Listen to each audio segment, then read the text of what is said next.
highest flying super fighter in all the world. And during the following program, Mr. Hall Hibbard, Vice President and Chief Engineer of Lockheed Aircraft Corporation, will bring you the inside story about this great new plane.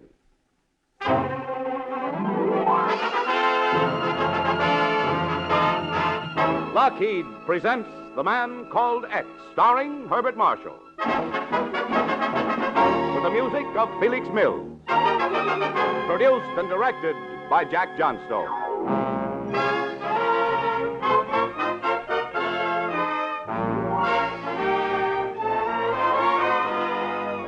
The makers of Lockheed Airplanes present Herbert Marshall as the Man Called X, international troubleshooter who flies the ocean at the drop of a hat, who charms the ladies but is death on crooks. Herbert Marshall as the Man Called X.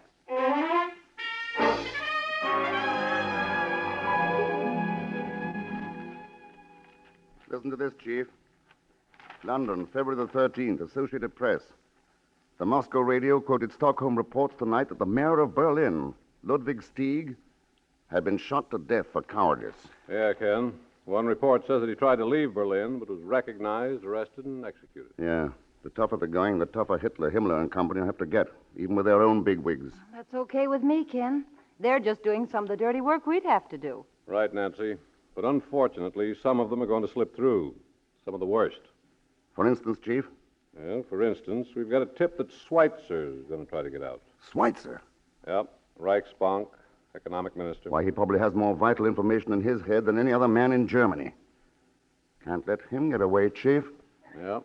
If he gets out, it's just too bad. Yeah, it's too bad somebody can't go into Berlin and help him escape. Great idea, Ken. Kind of ridiculous, too. Oh, I was just speculating. It's out of our jurisdiction, too. Anybody who did it would have to be in a zone. Yeah. Yes, well, Nancy, let's go. See you later, Chief. Okay, Ken. I'll have something else for you to do in a few days. Bye, Nancy. Bye, Chief. Oh, and don't strain yourself looking for another assignment for Ken. Berlin, huh? Well, you heard the Chief. It's out of our jurisdiction. Well, don't let it get you down. What would you like to do today, darling? Oh, I don't know. How about dropping in on Harold Annis? All right. Haven't seen Hal for ages. Oh, what's he doing now? Nothing much. Colonel with the ATC. Yes. Oh, that's what... Wait a minute. What did you say? Yes, darling. Colonel Harold Annis of the Air Transport Command.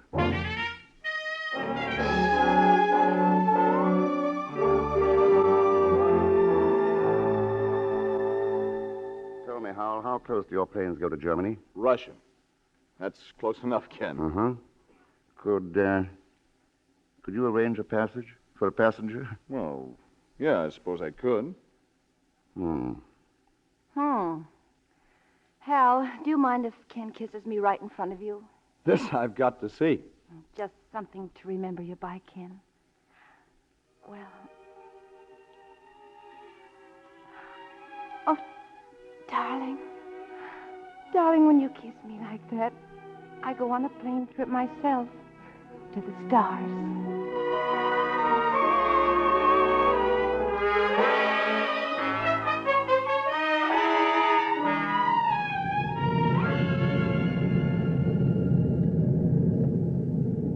Do you like flying for the ATC, Captain? Sure, Mr. Thurston.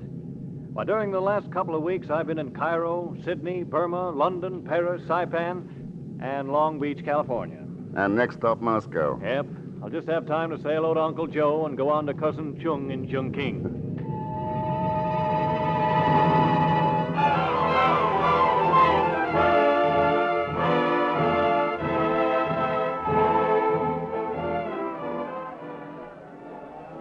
Transport from New York arriving at ramp 2. Planes leaving ramp 7 for Leningrad, Stockholm, London. Ramp number 11 for Budapest. Товарищ! Hi, Pegon. Я приветствую вас от имени любимицы всех советских республик Москвы, красавицы, дорогой товарищ Thurston. Meaning? Hello. And welcome to Moscow, товарищ. Well said, Mr. Zellschmidt. Did you get my message? Mr. X, I saw, I came, I conquest. Bravo. I have been busy mapping out some new strategies for the Red Army. But I was able to steal a precious moment to keep this appointment with you. Oh, so you even steal moments, eh, Pegon? Ah, but Mr. X, a moment with you may lead to a fortune. Look, Pegon, you once told me you were a charter member of some band of roving rogues. What were they called? Oh, you mean the Continental Guild of Mercenaries? That's it. You still a member? Well, I haven't paid my dues lately, but I still have my connection. Good. We can use your fellow guildsmen. How? We have a job to do which, incidentally, should cover your delinquent dues and then some. That interests me profoundly, Mr. Thurston. But what do I do? Have you ever made a parachute jump? Who? Me? Geronimo!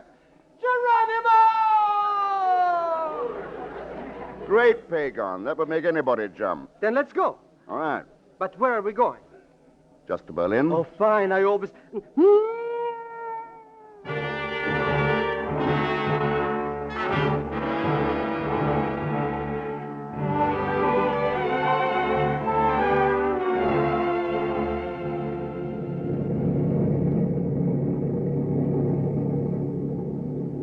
There you are, Mr. Thurston. If you drop now, you'll land on the forest. Thank you, Major Malinoff.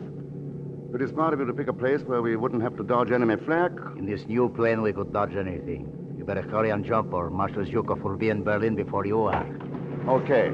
You ready, Pegon? Don't you think, well, maybe perhaps we can wait a little while? Just close your eyes and jump. You first, my dear Thurston. After you, Pegon. But I insist. Okay, but Major, you'll take care of my friend, won't you? To your entire satisfaction, Mr. Thurston. Good luck, Tovarishch. Good luck to you. So long. He did it. He did it. It's very simple. Now watch. I will show you a little trick. With a flick of my finger, my beautiful plane rolls over on its side, so... Ah! Good luck, Tovarishch.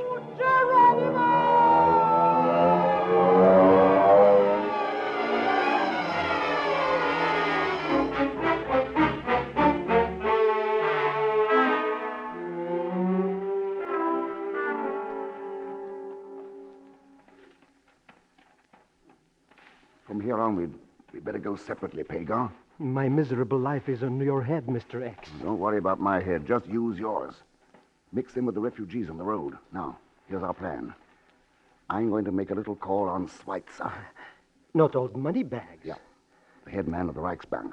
Oh, are we going to rob the bank? We've got something more important to do. But first, we've got to decide on a meeting place. Now, let's see. Putsy.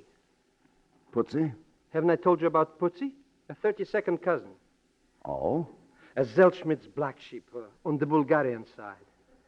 Where does he live? Due to the misfortunes of his ill-starred career, he's living at 57 Sauerbratenstrasse. But what are you going to do, Mr. X? Pegon, you've inspired me. I have? How much is it worth to me? You know, I've studied your duplicities for a long time, and at last I found a good use for them. I'm going to double-cross a crook to bait a trap for the crook. Herr Schweitzer. Herr Schweitzer.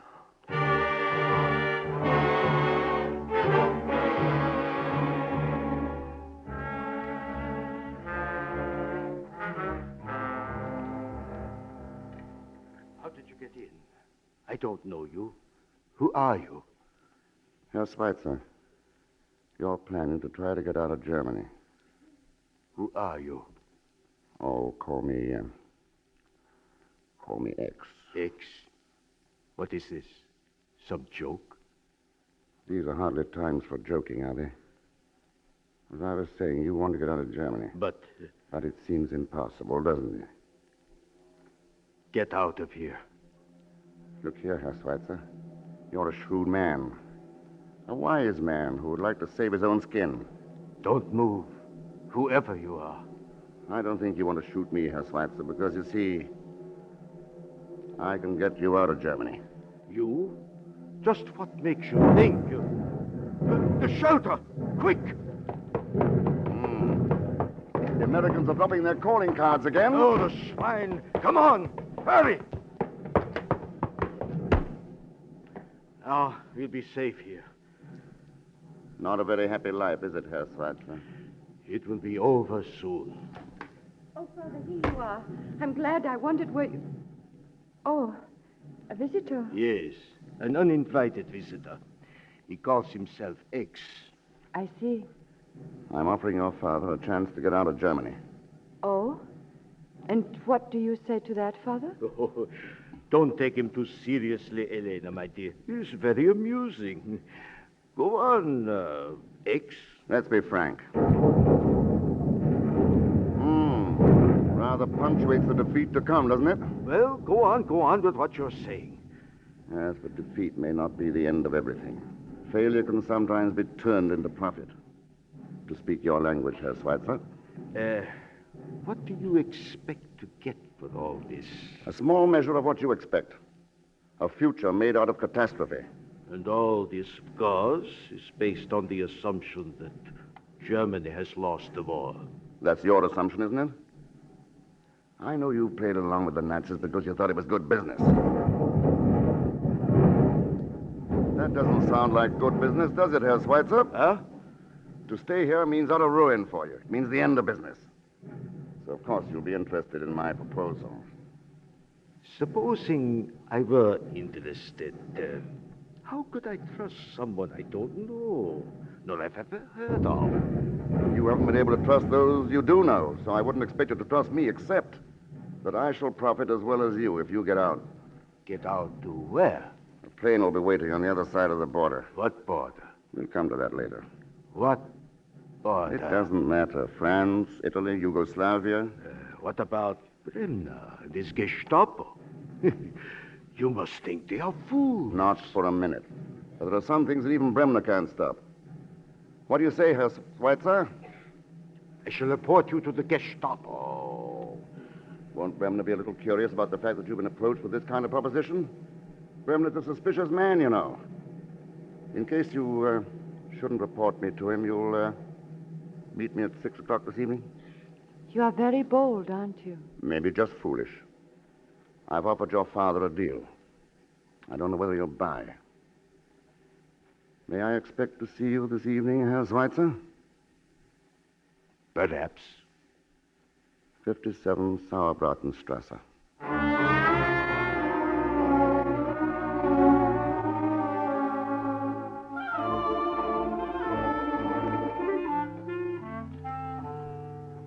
But, Mr. X, what makes you so sure Herr Schweitzer is coming? If he weren't coming, I'd have been arrested long ago. Pegon, can we trust this cousin Tootsie of yours? Mr. Thurston. Of course not. He doesn't even trust himself. That's why he will be so useful. A true Zellschmidt. Thank you, Mr. Thurston. But it's already 5 minutes past 6 and no Herr Schweitzer.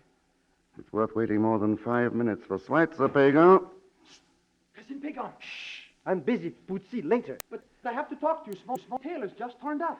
Well, all right. Excuse me, Mr. X. Don't mind Pootsie. He's not very bright. I know. He's only a 32nd cousin. Thank you. But don't stay too long. We'll be shoving off as soon as Schweitzer gets here. If he gets here, Mr. X.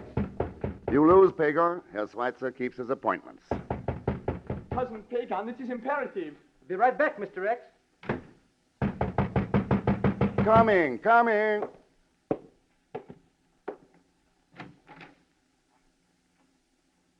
Oh. Yeah, Mr. X. It's a Gestapo. You are under arrest as a spy.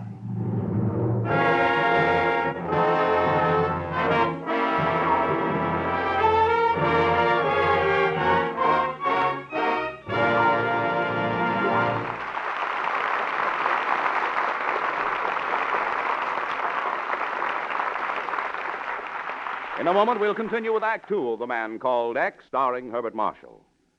But now, ladies and gentlemen, we are proud to present a special visitor from Lockheed. He is Mr. Hall Hibbard, Vice President and Chief Engineer. Mr. Hibbard will talk about Lockheed's new fighting plane, the sensational jet-propelled Shooting Star. Mr. Hibbard.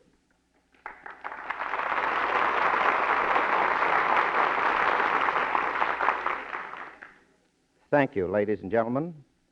I am glad to be able to tell you about the Shooting Star because I believe it to be more than merely a weapon of war. It is a significant airplane, significant in war and significant in peace. First of all, it may now be revealed that the development of jet-propelled aircraft in this country has always surpassed that in enemy countries. In fact, Lockheed has been working in this field for many years. Some months ago, then, when the Germans introduced jet planes in the European theater, both the United States Army Air Forces and we here at Lockheed felt that we had something better. We had the jet-driven Lockheed Shooting Star, which had been secretly test flying for more than a year. The Shooting Star is an extremely fast, maneuverable, and high-flying airplane. It is the fastest plane in the world. We are naturally gratified to have designed such an airplane. But more important, the Shooting Star reaffirms the fact that American skills and American ingenuity can always turn out superior weapons. And now, a word about the future. In my opinion, the Lockheed Shooting Star introduces an entirely new chapter in the history of flight. It is just the beginning. We at Lockheed can foresee and are working toward the time, a matter of a few years, when the largest transports equipped with jet engines will fly across continents and oceans at tremendous speeds. Today, our job is to help maintain air supremacy for the United Nations. Tomorrow, with the knowledge thus gained, we hope to aid in maintaining a full and lasting peace. Thank you and good night.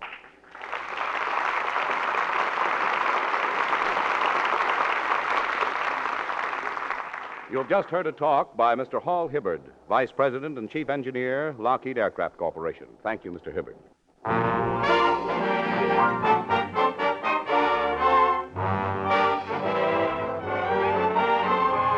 Now to return to Lockheed's man called X, who has managed to get into Berlin, where he has been trying to kidnap one of the highest officials in all Nazism by helping him escape from Germany. But his plans have apparently blown up in his face, for he is now a prisoner of the Gestapo. At the moment, we find Mr. X in his cell, somewhat the worse for the customary treatment by the Gestapo.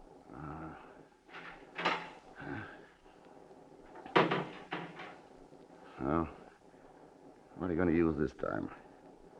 Lashes or lighted cigarettes? I don't know. Why don't you put on the light? You usually like to see your handiwork. Well, say something. You should never have come to see my father. Elena. You remember my name. That isn't all I remember, Miss Schweitzer. But I don't even know yours. How did you get in here? The way people usually get into places. Oh. The Nazis have their little weakness, too. Why did you come? I couldn't help it. I had to see you again. But I feel foolish having to call you just X. My name's Ken. Ken? Oh.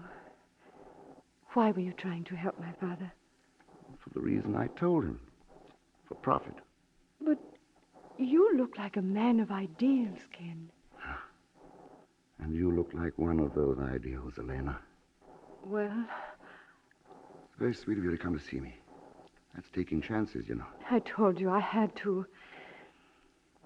Did they hurt you? What do you think? Oh, Ken.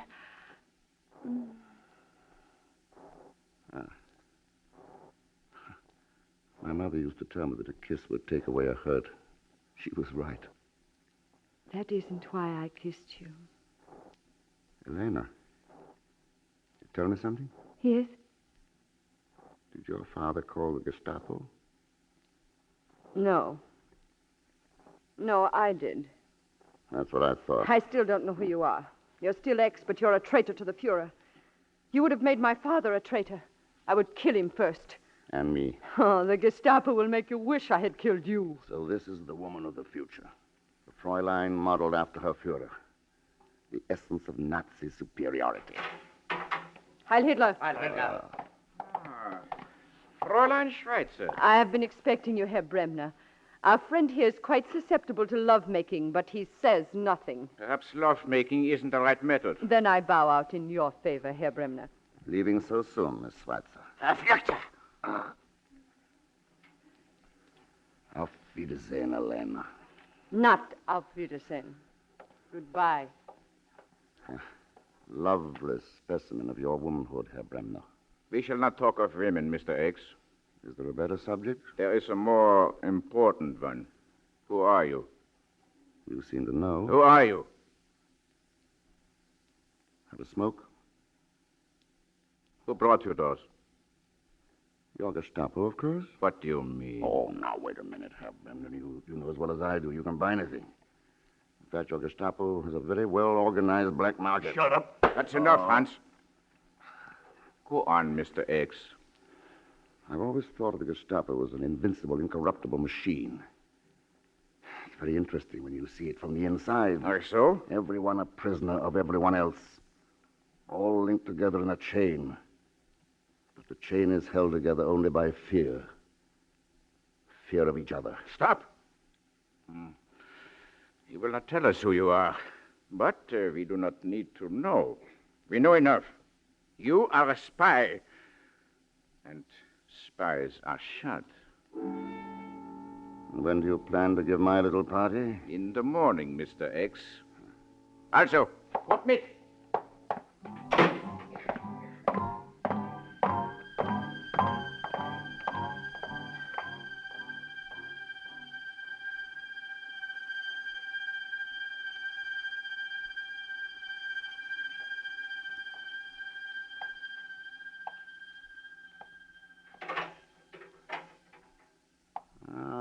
Herr Bremner, back so soon. Have you changed your shooting schedule? Mr. X, you are an intelligent man. You could be very useful if you would talk. Apparently I've talked too much. I know, of course, about your attempt at negotiations with Herr Schweitzer. Of course, his adoring daughter told you. You were very sure you could get him out of Germany, weren't you? Yes? I see, but unfortunately, you will be shot in the morning. Yes, unfortunately. And you still won't talk? Mr. X. Yeah? Mr. X, can you get me out of Germany?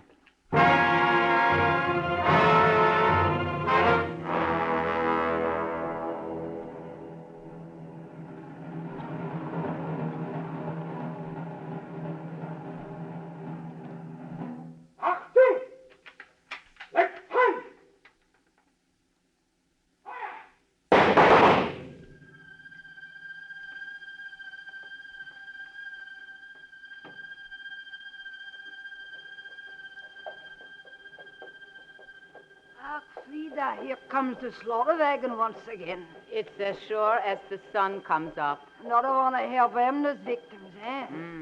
I wonder who it is this time. Driver, is it another field marshal you're burying? Sorry to disappoint you, old woman. All I've got today is an American spy. American. Come along, Frida. A very bad character. Mr. X. Mr. X, are you dead or alive? I'm pinching myself, Pegon. Bremner promised to put blanks in the guns, but I still have to sweat it out before that wall. But how could you know he would really use blanks? Only because he was saving his own skin with them, or so he thought. Have Putzi and his mercenaries paved a road out for us and our celebrated companions? A regular fortune it cost, Mr. X. The road is paved with gold and silver. Yes, Pegon. But there's a rainbow at the end of it.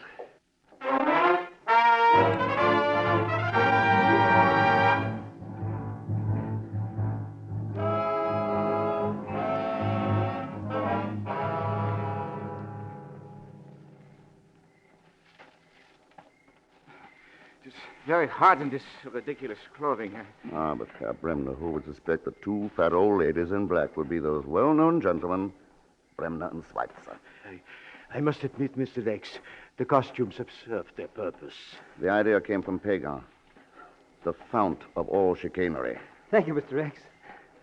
Here we are. Here is the border. Doesn't seem much different, does it? Except that the air smells free. Nobody but me, gross Uncle Heinrich, knows this pass. Good for you, Uncle. Mr. X has your bonus for you like I promised. That's right, Uncle. Here you are. Danke, schön. Are you sure nobody but you knows this way out, old man? Nobody. I've lived here for 70. No, what are you? Uncle Heinrich! Well, Bremner, why did you shoot the old man? You think I'm a fool, Mr. X? Nobody will know how I left Germany. Or that I have left Germany. Oh? Nobody. No blanks in the gun now, huh? You're sure you're safe now, so suddenly you're a brave man. You've been a very convenient guide, Mr. X, but only one of us will cross the border alive. You wouldn't dare kill me, Bremner. You Schweitzer, who think only of money and... Who's there? Cousin Pegon! Pegon! Ah, Bootsy, you're a regular Marine. What is it? The American flyer. He's coming. Good. Americana. As I promised you, gentlemen, there's a plane waiting. A plane which will take you for a nice long ride to America. You'll never get me to... Nice work, Mr. X. Here, I have his gun. Come on, Bremner, get up. Schwein. Oh, I'm getting awfully tired of that word. But perhaps pigs know no other language. What are you trembling for, Bremner? And you, Schweitzer? You afraid? Did you really think you'd get away? How could you get away from yourselves? Maybe you've forgotten that.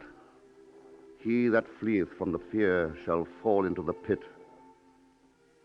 And he that getteth up out of the pit shall be taken in the snare. Maybe you've forgotten that for the creators of destruction and disaster, there is no way out.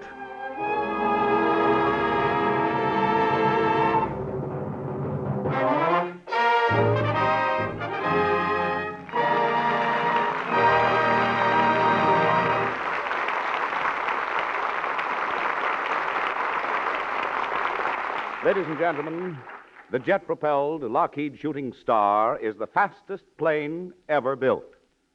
Trim as a bullet, highly maneuverable, armed to the teeth, this sensational new plane is capable of fighting at high altitudes, striking, disappearing, bringing fear and terror to the enemy. The jet-propelled Shooting Star. With it, Lockheed has again established new standards in the field of aircraft design and manufacture. Again, Lockheed originality, Lockheed science, and skill have helped maintain air supremacy for the United Nations. This time with a plane so superior that it may revolutionize all flying, be it for war or for peace. Yes, ladies and gentlemen, Lockheed leads in jet propulsion. And in the great age of flight to come, you may well look to Lockheed for continuation in this leadership. Lockheed, makers of the new jet-propelled Shooting Star. Years ahead in the science of flight. And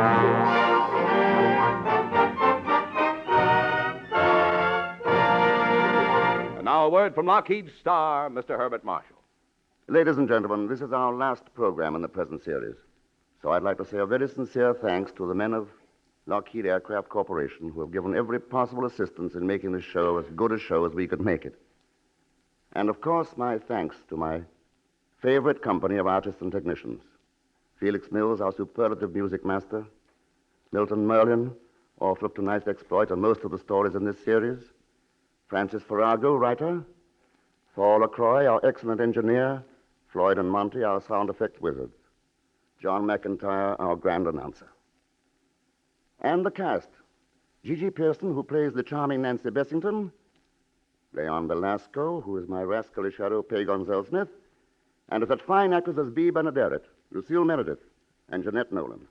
Frank Graham, Theodore Von Elst, Will Wright, Joe Granby, Charlie Lung, Bob Bruce, Vic Rodman, Ed MacDonald, and my many other friends in the cast. Well, naturally, I've saved my final salute for Jack Johnstone, our producer and director whose magic wand has safely and brilliantly guided the man called X through his many adventures. And to you, my most highly esteemed audience, my profoundest thanks of all. So until we meet again on the air, good night.